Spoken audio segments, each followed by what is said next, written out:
આપ જોઈ રહ્યા છો સ્પાર્ક ટુડે ન્યૂઝ। રાત્રિ બજાર પુનઃ ધમધમવા લાગશે।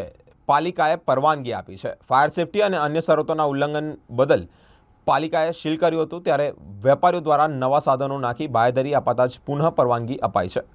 વડોદરા મહાનગરપાલિકા દ્વારા રાત્રિ બજારમાં ફાયર સેફટીના સાધનોના અભાવ તેમજ વેપારીઓ દ્વારા કેટલીક શરતોનું ઉલ્લંઘન કરાતા જ બજારને સીલ કરવામાં આવ્યું હતું। કાલીબાગ સ્થિત રાત્રિ બજારમાં 30 જેટલી દુકાનો કાર્યરત છે, જે બંધ કરવાનો હુકમ કરવામાં આવ્યો હતો। જો કે વેપારીઓ દ્વારા નવા સેફટીના સાધનો તેમજ શરતોનું ઉલ્લંઘન નહીં કરવાની બાંયધરી આપ્યા બાદ પાલિકાએ પુનઃ બજાર શરૂ કરવાની પરવાનગી આપી છે।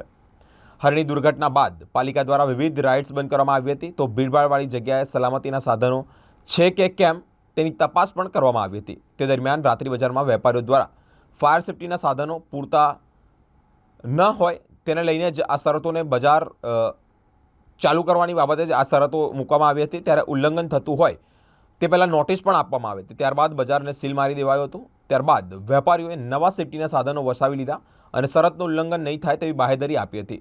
ગુરુવારે રાતથી જ બજાર ખોલવાની પરવાનગી આપવામાં આવી છે। ગુરુવારે કેટલાક વેપારીઓએ માત્ર સાફ સફાઈ કરી હતી અને શુક્રવારથી જ રાત્રિ બજાર પુનઃ ધમધમતું થશે।